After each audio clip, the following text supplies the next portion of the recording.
Hi hello. ഇത് Friday morning 7 മണി കഴിഞ്ഞപ്പോൾ എടുത്ത വീഡിയോ ആണേ. ഇന്ന് സാറ്റർഡേ ആണ്. ഇന്നാണ് ഞാൻ എഡിറ്റ് ചെയ്യാൻ വേണ്ടിയിട്ട് ഇരിക്കുന്നത്. ഇന്നലെ നമുക്ക് നല്ല മഴയായിരുന്നു. അതുകൊണ്ട് തന്നെ പുറത്തിറങ്ങാനേ പറ്റിയിട്ടുണ്ടായിരുന്നില്ല. ഉച്ചവരെ കണ്ടിന്യൂസ് മഴയായിരുന്നു. ഉച്ചയ്ക്ക് ശേഷം കുറച്ച് മഴ കുറഞ്ഞിട്ടുണ്ടായിരുന്നു. പക്ഷെങ്കിൽ രാത്രിയിൽ വീണ്ടും മഴ പെയ്തിട്ടുണ്ട്. ഇന്ന് സാറ്റർഡേ ആയപ്പോഴത്തേക്കും നേരെ തിരിച്ചാണ് അവസ്ഥ. രാവിലെ കുറച്ച് മഴയൊക്കെ പെയ്തിട്ടുണ്ടായിരുന്നു. എന്നാലും നല്ല അത്യാവശ്യം വെയിലൊക്കെ നമുക്ക് കിട്ടിയിട്ടുണ്ട്. എന്നാൽ ഇടയ്ക്കിടയ്ക്ക് മഴയും ഉണ്ട്. അങ്ങനെ ഒരു അവസ്ഥയാണിപ്പോൾ. നിങ്ങൾക്കൊക്കെ മഴയുണ്ടോ? എങ്ങനെയാണ് അവസ്ഥ? അവിടെയൊക്കെ എല്ലാവരും സേഫായിട്ട് തന്നെയാണോ ഇരിക്കുന്നത്? ഞാൻ കോഴിക്കോടാണ് ഡിസ്ട്രിക്റ്റ്. നിങ്ങളൊക്കെ ഏതാ ഡിസ്ട്രിക്റ്റ് എന്നൊന്ന് കമൻറ്റ് ചെയ്യാവോ? അപ്പം ഞാനിന്ന് എന്തൊക്കെ കംപ്ലീറ്റ് ചെയ്തെന്ന് പറയാം. എന്തായാലും നമ്മുടെ VFI എടുത്തുകൊണ്ടിരിക്കുകയാണ്. ഇനി കുറച്ച് ദിവസങ്ങളല്ലേ ഉള്ളൂ. അപ്പം ഇന്ന് മാക്സിമം ടൈം പഠിക്കാൻ പറ്റിയിട്ടുണ്ട്. കാരണം മഴയൊക്കെ ആയതുകൊണ്ട് പുറത്തൊന്നും പോകാനൊന്നും പറ്റിയിട്ടുണ്ടായിരുന്നില്ല. ഇന്ന് ഞാൻ ആദ്യം തന്നെ നോക്കിയത് കറണ്ട് അഫെയർ ആണ് കേട്ടോ. കറണ്ട് അഫെയറിൽ മെയിലെ കറണ്ട് അഫെയർ ആണ് കംപ്ലീറ്റ് ചെയ്തത്. അത് ഞാനിങ്ങനെ അതിൽ വരുന്ന സ്പെഷ്യൽ ടോപ്പിക്കൊക്കെ ഉണ്ടാവില്ലേ, അതൊക്കെ ഒന്ന് നന്നായിട്ട് പഠിച്ചിട്ടുണ്ട്. അതിൽ മെയിനായിട്ടും നമ്മുടെ പഞ്ചായത്ത് മുന്നേറ്റ സൂചികയിലെ മികച്ച പഞ്ചായത്ത് ഏതാണ്, അതുപോലെ തന്നെ ശിശു സൗഹൃദ പഞ്ചായത്ത്, വനിതാ സൗഹൃദ പഞ്ചായത്ത്, അങ്ങനെയൊക്കെ ഉണ്ട്. അതൊക്കെ നമുക്ക് മാറി മാറി പോകുന്ന സംഭവങ്ങളാണ്. അപ്പോൾ അതൊക്കെ നന്നായിട്ട് പഠിച്ചിട്ടുണ്ട്. പിന്നെ നിയമസഭാ തെരഞ്ഞെടുപ്പിൻ്റെ കാര്യങ്ങളൊക്കെ ഇതിലാണ് വരുന്നത്.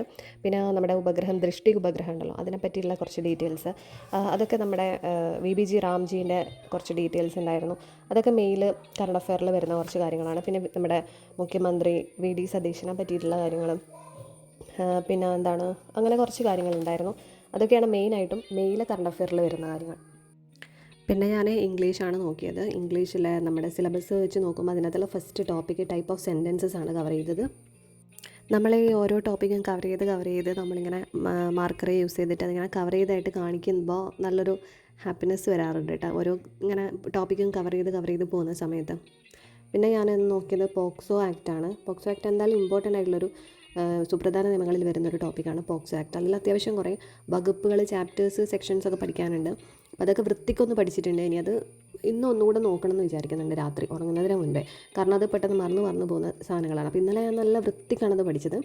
അപ്പോൾ ഇന്നൊന്നുകൂടെ നോക്കണം. പുറത്ത് നല്ല മഴ തകൃതിയായിട്ട് നടന്നുകൊണ്ടിരിക്കുന്നുണ്ട് കേട്ടോ.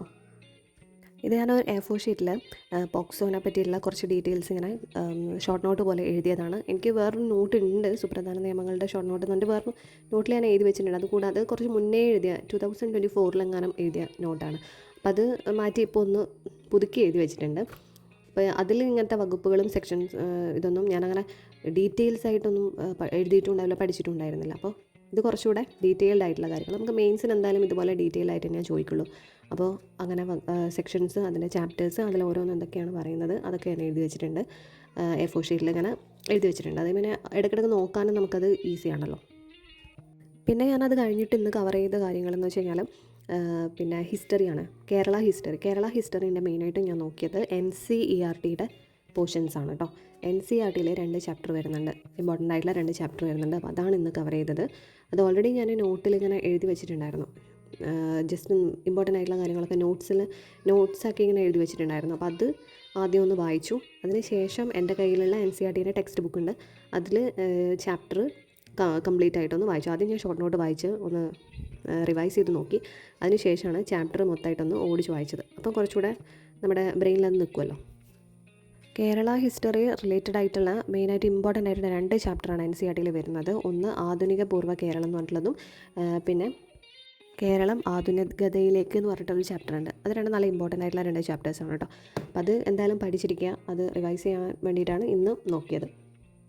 നമുക്കിപ്പം കൂടുതലായിട്ട് NCERT പോർഷൻസിൽ നിന്ന് കുറേ ക്വസ്റ്റ്യൻസ് വരുന്നുണ്ടല്ലോ. അപ്പോൾ എന്തായാലും NCERT ചാപ്റ്റർ സ്കിപ്പ് ചെയ്യാതെ പഠിക്കാം. കാരണം നമ്മളിപ്പോൾ ഓൾറെഡി പഠിച്ചിരിക്കുന്ന GK പോർഷൻസിൽ ഇപ്പോൾ ഹിസ്റ്ററി ആയിക്കോട്ടെ, ജിയോഗ്രഫി ആയിക്കോട്ടെ, അതൊക്കെ നമ്മൾ കുറേ കേട്ട് പഠിച്ച കാര്യങ്ങൾ തന്നെയാണല്ലേ. അപ്പോൾ അതിൽ നിന്ന് വ്യത്യസ്തമായിട്ട് ഉള്ള ക്വസ്റ്റ്യൻസ് ഒക്കെ വരുന്നത് NCERT നിന്നാണ്. അപ്പോൾ അത് മാക്സിമം ഒന്ന് നന്നായിട്ട് റിവൈസ് ചെയ്ത് പോകാൻ വേണ്ടിയിട്ട് ശ്രമിക്കുക എല്ലാവരും. അത് കഴിഞ്ഞിട്ട് പിന്നെ ഞാൻ മലയാളം നോക്കിയിട്ടുണ്ടായിരുന്നു. അതുപോലെ തന്നെ മാത്സും ജസ്റ്റ് ഇങ്ങനെ ഷോർട്ട് നോട്ട്, അതായത് മാത്സിൻ്റെ കുറച്ച് ഇക്വേഷൻസ് കാര്യങ്ങളൊക്കെ ഉണ്ടല്ലോ, അതെല്ലാം ജസ്റ്റ് ഒന്ന് വായിച്ച് നോക്കിയിട്ടുണ്ടായിരുന്നു. അത് വീഡിയോയിലില്ല കേട്ടോ. ഇത് ഫ്രൈഡേ ഈവനിങ് വരെയുള്ള കാര്യങ്ങൾ ഈ വീഡിയോയിലുള്ളൂ. അതിന് ശേഷമുള്ളത് ഞാൻ പിന്നെ എടുത്തിട്ടില്ല വീഡിയോ.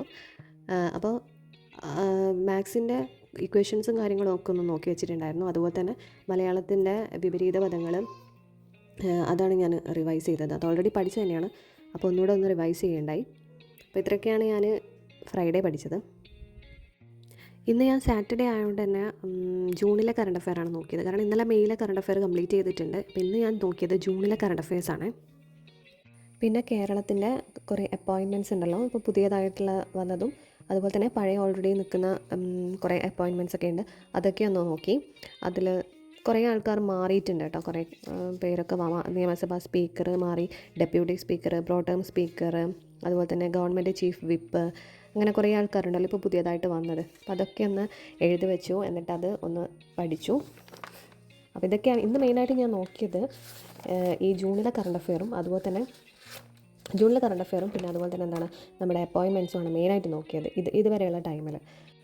ഇന്ന് സാറ്റർഡേ ആയതുകൊണ്ട് തന്നെ സ്കൂളൊക്കെ ലീവുള്ള ദിവസമാണല്ലോ. അപ്പോൾ നമ്മളുടെ പിള്ളേരൊക്കെ ഇങ്ങനെ വീട്ടിലുള്ളത് കൊണ്ട് തന്നെ നമ്മളെ പണിയൊന്നും തീരത്തില്ലല്ലോ. അതുകൊണ്ട് തന്നെ സ്ലോ ആയിട്ടാണ് ഇന്നത്തെ പഠിത്തം പോയത്. നമുക്ക് സ്കൂളിലുള്ള ദിവസമൊക്കെ ആണെങ്കിൽ രാവിലെ ഫുഡൊക്കെ ആയിട്ട് പിന്നെ നമുക്ക് ഫുൾ പഠിക്കാനിരിക്കാം. അല്ലെങ്കിൽ ക്ലാസ്സിലുള്ള ദിവസമൊക്കെ ആണെങ്കിൽ നമുക്ക് അവിടെ പോകുമ്പോഴുള്ള ആ ഒരു പഠിത്തവും നടക്കും. അപ്പോൾ ഇങ്ങനെയുള്ള ദിവസങ്ങളിൽ പഠിത്തം കുറച്ച് കുറവായിരിക്കും കേട്ടോ. ജൂണിൽ ഇമ്പോർട്ടൻ്റ് ആയിട്ടുള്ള കുറേ കറണ്ട് അഫെയർസ് വരുന്നുണ്ട് കേട്ടോ. 2026 ഇന്ത്യൻ പ്രീമിയർ ലീഗ് ഉണ്ടല്ലോ, അത് മെയിൻ ഇമ്പോർട്ടൻ്റ് ആയിട്ടുള്ള ഒരു കാര്യമാണ് ഇതിനകത്ത് വരുന്നത്. പിന്നെ ആർട്ടമിസ് 3 വരാൻ പോകുന്നുണ്ട്, അത് 2027 അപ്പോൾ അതിൻ്റെ കുറച്ച് കാര്യങ്ങളുണ്ട്. പിന്നെ മെയിനായിട്ടും ദേശാഭിമാനി സാഹിത്യ പുരസ്കാരം, അതിൽ കുറച്ച് കാര്യങ്ങൾ പഠിക്കാനുണ്ടായിരുന്നു. അപ്പോൾ അത് നോക്കി. അപ്പോൾ ഇതൊക്കെയാണ് നോക്കിയത്. ഇനി എങ്ങനെയുണ്ട് നിങ്ങളുടെ പഠിത്തമൊക്കെ എങ്ങനെ മുന്നോട്ട് പോകുന്നുണ്ട്? എല്ലാവരും സ്റ്റാർട്ട് ചെയ്തു? എന്താണ് അവസ്ഥ? അതൊക്കെ ഒന്ന് പറയൂ കേട്ടോ കമൻറ്റിൽ. അപ്പോൾ ഇത്രയേ ഉള്ളൂ ഇന്നത്തെ വീഡിയോ. ബൈ.